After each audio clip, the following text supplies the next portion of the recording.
Assalamualaikum warahmatullahi wabarakatuh. Dapat kami informasikan dari Kuala Namu, Medan, bahwasanya tim Adat Cangpanah pada hari ini menunggu kedatangan saudara katanya yang dari Malaysia via Batam sejumlah 41 orang dan insyaallah akan tiba di pukul 3 dini hari. Tentu saja kami dari tim Adat Cangpanah selalu setia menanti dan menunggu, dan kami sebagai relawan kami berharap dan membantu sedikiranya melancarkan perjalanan saudara Tanyo yang dari Kuala Namu sampai ke Aceh dan ke kampung halaman masing-masing. Don ini je. Awalnya katruk, turunnya berduduk 20 sarau. Ini sementara tanya Talayani untuk kasih nasi makan. Hidup Cangpanah, hidup Subah, hidup Permabam, hidup Permasa. Alhamdulillah orangnya katuk orang madum tahu kampung masing-masing. Alhamdulillah, terima kasih.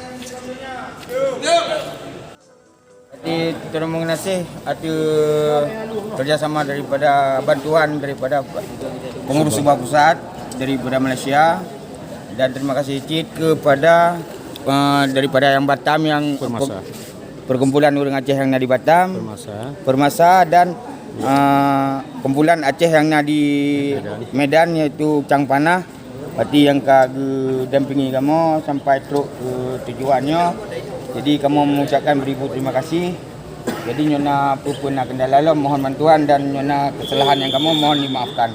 Dan macam-macam alasan, yang alasan memang hana bertahli, yang memang sakit, yang memang untuk melanjutkan usaha di sini oleh dong. Ya Rabbana lakal hamdu kama yanbaghi li jalali wajhikal karim wa 'azimi sultanik. Amin. Allahumma shalli wa sallim ala sayyidina wa maulana Muhammad wa ala alihi wa sahbihi ajma'in. Allahumma ighfir lana dhunubana wa liwalidayna warhamhuma kama rabbayana shaghira.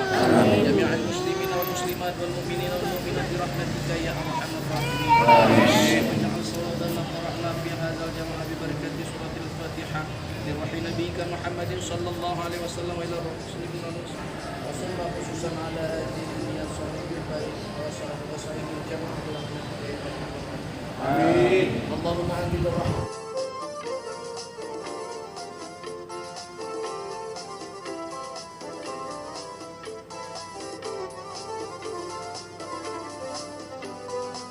Rabbi la ghafurur rahim. Amin ya Allah ya Rabbal alamin. Selamat saudara-saudara kami mandum. Assalamualaikum warahmatullahi wabarakatuh.